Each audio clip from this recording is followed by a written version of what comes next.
Ketika membahas jiwa nasionalisme dan pergolakan, senantiasa membawa kita menyusur ke wilayah tengah dan timur Indonesia. Sumber daya alam dikandung badan yang melimpah ruah, menjadikan wilayah ini sebagai arena perebutan kekayaan dan kekuasaan. Mereka datang tidak hanya dari Eropa dan Asia, tapi juga oleh bangsa sendiri. Orang-orang Belanda tercatat sebagai bangsa pendatang dari Eropa yang paling lama bercokol di Indonesia, setelah menyenggol Portugis, Spanyol, dan Inggris. Hal ini dapat dimengerti, karena pada masa itu, persatuan dan kesatuan masih bersifat kedaerahan, yang dilakonkan antar kerajaan-kerajaan Nusantara dan anak negeri. Kondisi itu menjadi celah bagi bangsa Belanda untuk menanamkan kekuasaan di Indonesia sejak kedatangannya pada pertengahan tahun 1596. Awalnya mereka datang hanya untuk berdagang mencari rempah-rempah yang tidak ada di negerinya. Untuk memperkuat dan memperlancar usahanya, pada tahun 1602, saudagar-saudagar Belanda mendirikan serikat dagang yang disebut VOC. Tak hanya itu, pada tahun 1888, Belanda juga mendirikan perusahaan pelayaran yang disebut KPM, yang menyediakan jasa pelayaran antar pulau di Hindia Belanda. Pada mulanya, Kompeni Dagang dan Jasa Pelayaran Belanda itu bermarkas di Batavia, kemudian membuka cabang di beberapa daerah. Dengan segala fasilitas dan kekuatan yang dimiliki, pada akhirnya Nusantara menjadi wilayah kerajaan Belanda, yang disebut Hindia Belanda. Maka jadilah Nusantara Indonesia, sebagai negeri jajahan kerajaan Belanda.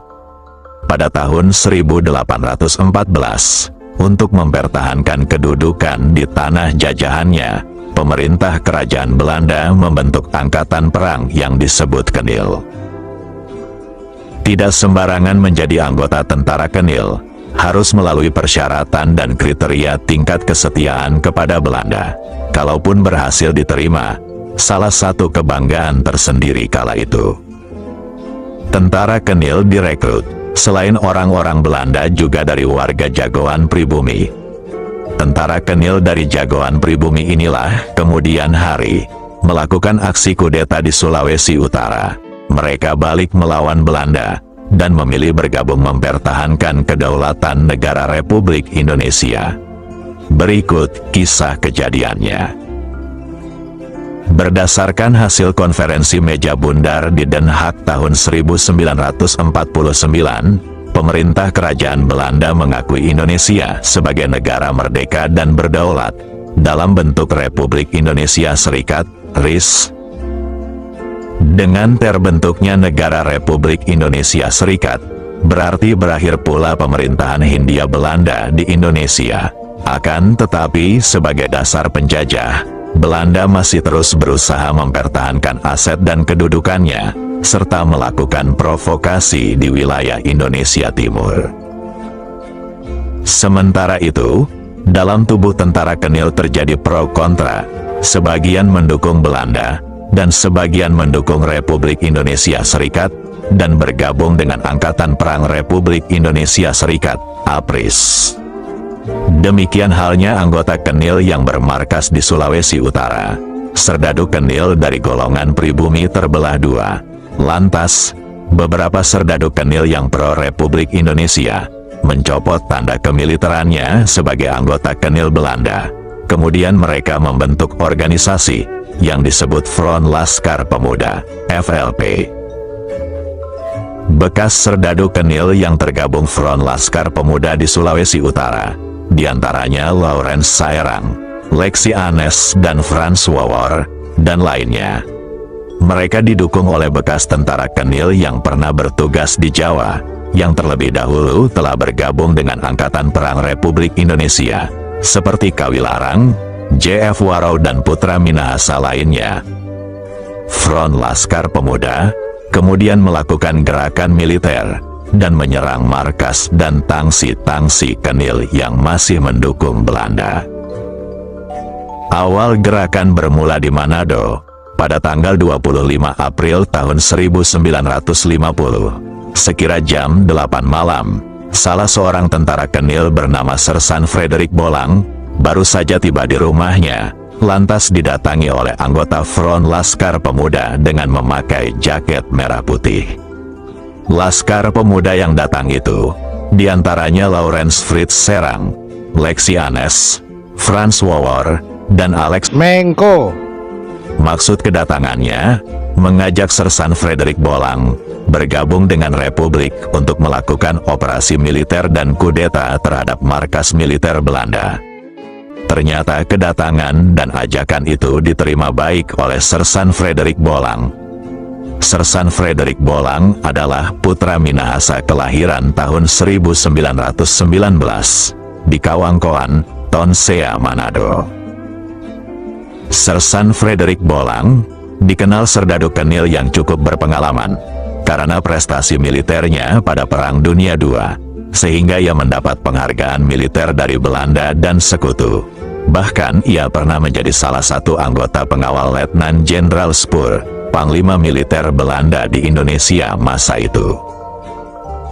Karena dianggap memiliki cukup pengalaman tempur, sehingga Front Laskar Pemuda mendaulat Sersan Frederick Bolang sebagai pimpinan kudeta untuk merebut dan menguasai markas militer Belanda dan menangkap perwiranya. Sebenarnya gerakan seperti ini sudah pernah dilakukan pemuda Laskar Merah Putih Manado pada April tahun 1946,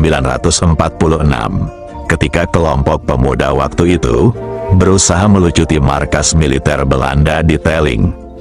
Namun usaha ini mengalami kegagalan karena tercium pihak intelijen Belanda. Akhirnya para pelaku ditangkap dan dikirim ke Pulau Jawa. Sejak pemberontakan yang gagal itu, Manado diawasi ketat oleh pasukan Komando Baret Merah dan pasukan Komando Baret Hijau Belanda. Kedua unit pasukan khusus ini merupakan tentara Kenil Kerajaan Hindia Belanda yang dibentuk dan ditempatkan melawan kaum revolusioner Indonesia selama Revolusi Nasional Indonesia. Pasukan Kenil Baret Merah bertugas sebagai artileri medan, sedangkan pasukan Kenil Baret Hijau merupakan pasukan terjun payung. Belajar dari pengalaman itu, anak-anak Minahasa tak mau mengalami kegagalan kedua kalinya. Oleh sebab itu, para punggawa Front Laskar Pemuda harus menyusun intrik dan strategi untuk bisa mengusir Belanda dari bumi Nyiur Melambai. Selaku tentara Kenil Belanda, Sersan Frederick Bolang harus berpura-pura berlaku tetap setia kepada para komandan Kenil pimpinannya yang ada di markas dan tangsi-tangsi militer Belanda. Pada tanggal 28 April tahun 1950, Front Laskar Pemuda melakukan rapat yang dipimpin Lexi Anes. Dalam rapat itu mengatur strategi gerakan dengan dua kelompok. Kelompok pertama, tepat jam 11 malam, tentara Kenil Pro-Republik yang tinggal di asrama Telling Manado, bertugas membuka gudang senjata dan amunisi. Kemudian, kelompok dua, dalam waktu yang sama, menyerbu asrama Telling Manado, dan mengambil senjata serta amunisi yang telah dipersiapkan oleh kelompok pertama. Selanjutnya, Laskar Pemuda lainnya, yang dipimpin Lexi Gozal, menyiapkan kendaraan di daerah Titiwungen, Sario Manado, guna mengangkut pasukan menuju Tomohon, untuk membangun kubu pertahanan di wilayah itu, dari kemungkinan adanya perlawanan detasemen-detasemen Kenil di luar kota Manado. Demikian rencana strategi penyerangan yang akan dilakukan Front Laskar Pemuda untuk mengambil alih kekuasaan tentara Kenil Belanda di Telling, kota Manado. Pada tanggal 2 Mei tahun 1950, Front Laskar Pemuda kembali melakukan rapat rahasia, mematangkan rencana, serta membahas posisi orang-orang Belanda dan perwira Kenil yang harus ditangkap. Pada tanggal 2 Mei tahun 1950, sekira jam 9 malam, Sersan Frederick Bolang dengan seragam militer Kenil berdiri di depan barak militer Telling, kota Manado. Namun, Tiba-tiba Sersan Frederik Bolang dijemput dengan jeep oleh seorang Kapten Kenil Belanda untuk menuju ke markas Komandan Tentara Kenil. Sersan Frederik Bolang sempat khawatir, jangan-jangan gerakan mereka sudah bocor dan bakal ditahan oleh Korps Polisi Militer Belanda. Setibanya di markas Komandan Kenil, semua bintara dan perwira sedang berkumpul. Beberapa di antara mereka menyindir Sersan Frederik Bolang sebagai pengkhianat. Mendengar sindiran itu, Sersan Frederik Bolang sempat naik pitam sambil mencabut tanda pangkatnya dan melemparkannya ke arah mereka.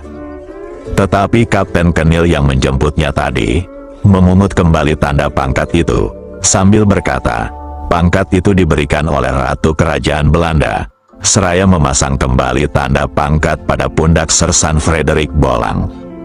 Setelah itu, Sersan Frederik Bolang bersama bintara lainnya masuk ke ruang komandan untuk mengikuti arahan Mayor Nues, Komandan Kenil di wilayah Minahasa, Sulawesi Utara. Pertemuan malam itu membahas masalah pasukan Kenil pro Belanda dan yang pro Republik. Mayor Nues berharap kepada anak buahnya untuk mengatasi masalah ini, karena di antara mereka bisa baku tembak sesama Kenil. Mayor Nues menjelaskan, pihaknya bermaksud melakukan promosi kenaikan pangkat dan jabatan kepada para prajurit pribumi, dan Sersan Frederik Bolang akan dipromosikan sebagai komandan kompi dengan pangkat kapten.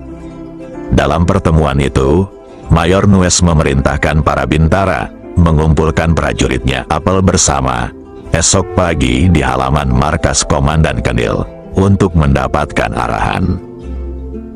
Setelah pertemuan, Sersan Frederik Bolang bersama Kapten Kenil yang menjemputnya kembali ke barak militer Teling, Kota Manado. Kendati ia akan dipromosikan sebagai komandan kompi dengan pangkat kapten, namun Sersan Frederik Bolang tidak tertarik dengan rayuan gombal itu. Sersan Frederik Bolang merasa lega karena rencana penyerbuan ke markas Belanda ternyata tidak bocor. Setibanya di tangsi militer, malam itu juga, Sersan Frederik Bolang sudah mulai mengumpulkan 78 prajurit di depan pos jaga. Prajurit-prajurit Kenil dari golongan pribumi itu sebenarnya telah mendukung Republik. Para prajurit tersebut dibagi dalam 3 peleton. Untuk peleton 1 dipimpin langsung Sersan Frederik Bolang, sementara peleton 2 dipimpin Sersan Angkau, dan peleton 3 dipimpin Sersan Alex Mengko. Setelah pasukan disiagakan, Sersan Frederik Bolang melapor kepada kapten, dan mengatakan bahwa pasukan sudah siap menjalankan tugas esok hari untuk memperoleh arahan Mayor Nues.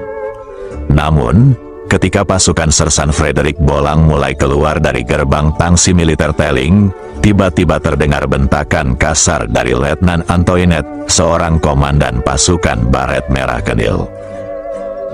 Ia menanyakan mengapa pasukan Sersan Frederik Bolang keluar dari tangsi malam-malam. Namun Frederik Bolang balas membentak dan mengatakan bahwa ini perintah Komandan Mayor Nues. Akhirnya Letnan Baret Merah Kenil itu terdiam. Pasukan Bolang terus bergerak keluar dari tangsi menuju Titiwungen, tempat yang direncanakan sebelumnya. Di sana sudah menunggu Lawrence Fritz Serang, Lexi Anes, Franz Wawor, Lexi Gozal, dan laskar pemuda lainnya. Melihat banyaknya prajurit Kenil menuju Titiwungen, para pemuda sempat panik karena mengira rencana mereka sudah bocor dan mereka akan dibantai. Mereka pun lalu melarikan diri mencari tempat sembunyi. Melihat para pemuda melarikan diri, Sersan Frederik Bolang mengerahkan 1 regu untuk mencari mereka. Setelah melihat bahwa yang datang adalah pasukan dari Sersan Frederik Bolang, tak lama kemudian Lawrence Fritz Serang, Lexi Anes, dan lainnya keluar dari persembunyiannya. Setelah itu, Sersan Frederik Bolang mengatakan bahwa pasukannya sudah siap, dan siapa yang akan memimpin operasi ini. Lantas para pemuda menjawab, saudara Frederik Bolang yang memimpin. Saat itu juga semua pasukan mencopot pangkat masing-masing, pangkat Kenil tidak berlaku lagi dan menjadi pejuang bersama Front Laskar Pemuda. Setelah semua persiapan telah matang, mulailah gerakan pengambil alihan kekuasaan Kenil. Semua pasukan naik truk yang sudah disiapkan Leksi Gozal dan kawan-kawan, lalu mereka bergerak menuju markas pertahanan di Tomohon. Mereka keluar kota Manado melalui air Madidi, Tenggari, dan Tondano. Tiba di Tomohon pada tanggal 3 Mei tahun 1950. Sekira jam 3 subuh. Pasukan tetap disiagakan sambil menunggu kabar intelijen pergerakan dari Manado yang telah diatur oleh Lawrence Fritz Saerang dan kawan-kawan. Tak lama kemudian, Mayor Vence Sumual dan Kapten Piet Ngantung juga tiba di Tomohon untuk bergabung Front Laskar Pemuda. Kehadiran Vence Sumual dan Kapten Piet Ngantung di Sulawesi Utara waktu itu dalam misi rahasia dan kampanye integrasi para prajurit Kenil agar bergabung dengan TNI dan menggalang aksi kekuatan melawan Belanda. Penempatan sejumlah perwira TNI asal Minahasa seperti Kawilarang, J.F. Warau, Evert Langkey dalam jabatan teras TNI turut mempengaruhi para bintara Kenil seperti Sersan Alek, Sersan Frederick Bolang, Sersan Philip Tumonggor, Sersan Yoce Angkau, Kopral Tuturung, sehingga mereka beralih ke Republik. Termasuk di kalangan anggota Baret Merah dan Baret Hijau Belanda asal Sulawesi Utara. Pada tanggal 3 Mei tahun 1950, sekira jam 4 subuh, setelah memperoleh laporan dari jaringan intel pergerakan mengenai situasi kota Manado dalam keadaan sepi, Sersan Frederick Bolang memerintahkan seluruh pasukan dengan senjata lengkap menyerbu kota Manado. Sasaran utama menguasai markas Kenil dan merebut senjata. Setibanya di Manado, 2 peleton bertugas mengepung markas komando Kenil, dan 1 peleton dipimpin Alek Mengko bertugas menutup simpang 3 Tanjung Batu, Sario, dan Jalan Samratulangi Manado. Pada tanggal 3 Mei tahun 1950, sekira jam setengah 7 pagi, Sersan Frederick Bolang bersama Lawrence Fritz Saerang memimpin penyerbuan ke markas komando tentara Kenil. Kedatangan mereka dengan sejumlah pasukan tidak dicurigai, karena pagi itu ada apel bersama di halaman markas Kenil, sesuai hasil pertemuan semalam bersama Mayor Neus.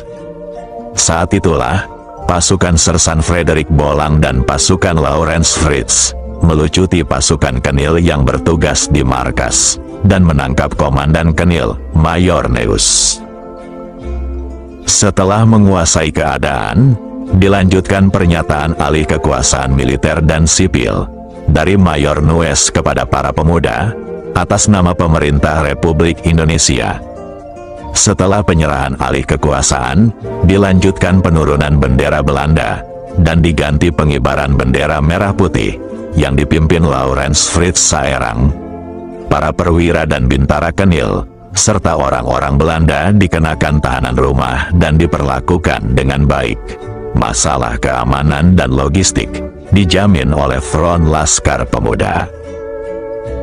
Sedangkan prajurit Kenil yang tidak bergabung dengan Front Laskar Pemuda diperintahkan meninggalkan asrama dan kembali ke rumah masing-masing berkumpul dengan keluarga, dan diperkenankan membawa barang-barang pribadi milik mereka. Pada jam 2 siang, kota Manado dikuasai sepenuhnya oleh Front Laskar Pemuda dan Barisan Republik. Bendera merah putih berkibar di seluruh pelosok kota Manado dan sekitarnya. Gerakan pengambilan kekuasaan berjalan begitu cepat dan rapi sesuai rencana, tanpa menimbulkan korban jiwa. Keberhasilan itu tak lepas dari dukungan rakyat Sulawesi Utara yang cinta NKRI. Dari Makassar, Kolonel Scott Bok langsung terbang ke Manado keesokan harinya. Menjelang pendaratan, Kolonel Scott Bok melakukan kontak radio dengan Front Laskar Pemuda dan minta izin mendarat di lapangan Mapanget untuk menemui Komandan Kenil Mayor Nues. Kendati mendapat izin dari pimpinan pemuda, namun ketika pesawat mendarat, Kolonel Scott Bok melihat banyak prajurit berada di lapangan. Ia tidak ingin mengambil risiko untuk turun, sehingga pesawatnya mengudara kembali meninggalkan Mapangat dan kembali ke Makassar dengan rasa kecewa. Berita kudeta tanggal 3 Mei di Manado menyulut api di kota Makassar. Panglima TT7 Indonesia Timur, Kolonel Alex Kawilarang, awalnya mendapat laporan sepihak bahwa Manado dilanda aksi pemberontakan terhadap TNI, mirip aksi Kapten Andi Aziz. Kolonel Kawilarang menerima informasi dari kalangan perwira Belanda bahwa aksi militer melawan TNI di Sulawesi Utara dipimpin oleh tentara Kenil, Sersan Frederick Bolang. Sebagai putra Minahasa Sulawesi Utara, Kolonel Kawilarang sempat galau dan marah, karena selama ini, ia berjuang dan berusaha mengalihkan tentara Kenil di Manado untuk beralih menjadi TNI, berdasarkan hasil konferensi meja bundar. Lantas ia menerima informasi bahwa aksi 3 Mei di Manado itu, seolah berpihak kepada Belanda. Kawilarang tidak mau menerima laporan sepihak. Lantas ia memerintahkan Batalion Worang dan Mujain Komandan Batalion Beranjangan segera berangkat ke Manado untuk menetralisir dan melihat keadaan sebenarnya. Aksi kudeta militer tanggal 3 Mei di Manado juga menggemparkan kalangan perwira Belanda di Jakarta. Kepala Staf Belanda, Mayor Jenderal Pareira terbang ke Makassar untuk menemui Panglima TT7 Indonesia Timur, Kolonel Alex Kawilarang. Lantas, Mayor Jenderal Pareira mendesak Kolonel Kawilarang agar pasukan Kenil yang akan dialihkan ke APRIS TNI dihentikan dan tetap sebagai Kenil. Berikan kesempatan kepada setiap anggota Kenil untuk memilih sendiri. Karena kalau berontak seperti di Makassar dan Manado, akan mengacaukan administrasi. Namun, usulan itu ditolak dengan tegas oleh Panglima Kolonel Kawilarang, dan mengatakan, itu bukan urusan Anda, ini adalah urusan negara kami. Sesuai hasil konferensi meja bundar tahun 1949, Belanda dan Indonesia sepakat membubarkan Kenil, setelah pengakuan kedaulatan Republik Indonesia. Untuk mengetahui situasi kota Manado, Letnan Kolonel J.F. Warau, sebagai Komandan Pasukan Sulawesi Utara dan Maluku Utara, Kompas Sumu, terbang ke Manado bersama Mayor Jenderal Pareira. Namun sebelumnya, kedatangan J.F. Warau bersama rombongan sudah diketahui oleh pimpinan Front Laskar Pemuda, Mayor Alex dan Karel Supit. Mayor Alex memberi instruksi kepada para anggota Front Laskar Pemuda agar menyambut kedatangan rombongan Letnan Kolonel J.F. Warau dengan upacara militer di Bandara Mapangat. Ketika rombongan tiba di Bandara Mapangat, Letnan Kolonel J.F. Warau sempat kaget karena laporan yang diterima di Makassar lain dengan kenyataan sebenarnya. Bahkan, rombongan disambut dengan upacara kebesaran militer, sebagaimana lazimnya penyambutan kepada tamu-tamu yang dihormati. Mereka disambut dengan pasukan berbaris rapi, dan diinspeksi langsung oleh Letnan Kolonel J.F. Warau, sedangkan Mayor Jenderal Pareira hanya menyaksikan dari jendela pesawat, karena anggota Front Laskar Pemuda tidak memperkenankan turun dari pesawat selama upacara berlangsung. Mayor Jenderal Pareira juga dilarang masuk kota Manado untuk menemui Komandan Kenil Sulawesi Utara, Mayor Neus, yang ditahan di Sario Manado, sehingga pada hari itu juga Mayor Jenderal Pareira kembali ke Makassar yang dilanda kecewa berat atas penolakan dirinya. Setelah mendapat laporan keadaan sebenarnya di Manado, Panglima TT7 Indonesia Timur, Kolonel Alex Kawilarang, merasa lega dan bahagia. Dan untuk membuktikan keadaan itu, pada tanggal 10 Mei tahun 1950, Panglima Kolonel Kawilarang mengunjungi tanah leluhurnya Manado, sekaligus bertemu dengan keluarga dan sahabat. Kedatangan Kolonel Alex Kawilarang bersamaan dengan mendaratnya Batalion Worang dan Mujain Komandan Batalion Beranjangan. Mereka sebelumnya ditugaskan untuk menetralisir pemberontakan Manado. Namun kenyataannya, kota Manado dalam keadaan baik-baik saja. Pendaratan Batalion Worang disambut hangat masyarakat Manado, yang diorganisir Front Laskar Pemuda. Bendera merah putih pun berkibar, seiring nyiur melambai diterpa angin sejuk dari bumi Sulawesi Utara. Sebagai penghargaan patriotisme dalam gerakan 3 Mei, maka anggota Kenil di Manado dan Minahasa dilebur dalam Angkatan Perang Republik Indonesia Serikat TNI dalam kesatuan yang disebut Batalion 3 Mei dan dikukuhkan pada tanggal 20 Mei tahun 1950 di lapangan Tikala, Manado. Letnan Kolonel J.F. Warau sebagai Komandan Pasukan Sulawesi Utara dan Maluku Utara, Kompas Sumu, atas nama pemerintah Republik Indonesia, menganugerahkan bintang gerilya kepada para pelaku. Batalion 3 Mei terdiri dari bekas prajurit Kenil dan anggota Front Laskar Pemuda. Mayor Alex sebagai Komandan Batalion, dan Kapten Frederick Bolang sebagai Wakil Komandan dan Kepala Staf Kompi. Kemudian Kapten Alex Angkov sebagai Komandan Kompi 1. Kapten Tumonggor sebagai Komandan Kompi 2, Kapten Simon Ponto selaku Komandan Kompi 3, Kapten Lexi Anes sebagai Komandan Kompi 4, serta Kapten Lawrence Saerang selaku Kompi Bantuan. Kekuatan senjata Batalion 3 Mei terdiri dari 1000 pucuk senjata, 3 mortir, 100 pucuk senjata stand, dan lainnya. Seluruh senjata yang direbut dari Kenil sebanyak 2.500 pucuk, dan sejumlah peti amunisi. Batalion 3 Mei dikembangkan dengan merekrut pemuda terutama dari Front Laskar Pemuda, kemudian mengikuti pendidikan dan pelatihan militer.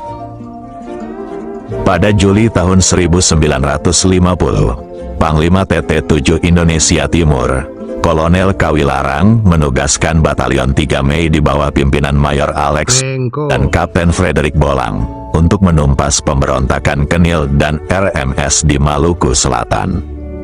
Batalion 3 Mei berangkat ke Medan Laga, Maluku Selatan dengan kekuatan 1000 pasukan. Mereka diberangkatkan dengan kapal Waikelo. Di sana Batalion 3 Mei bergabung dengan kesatuan TNI dari Jawa dan berhasil menghancurkan tentara RMS. Kendati begitu, sebanyak 392 pasukan dari Batalion 3 Mei gugur dalam pertempuran melawan tentara RMS di Maluku. Setelah penumpasan RMS, Batalion 3 Mei tidak langsung pulang ke Manado. Mereka disebar di beberapa kesatuan. Sebagian ditempatkan dalam Kesatuan Divisi Siliwangi, Jawa Barat, dan sebagian ditempatkan di Makassar, seperti Kapten Frederick Bolang bertugas sebagai Kepala Staf 1 di Komando TT7 Indonesia Timur. Itulah sepak terjang tentara Kenil di Manado bersama Laskar Pemuda. Walaupun pernah mengabdi pada bangsa lain, namun ketika bangsa dan negaranya membutuhkan, ia rela mengorbankan jiwa dan raganya.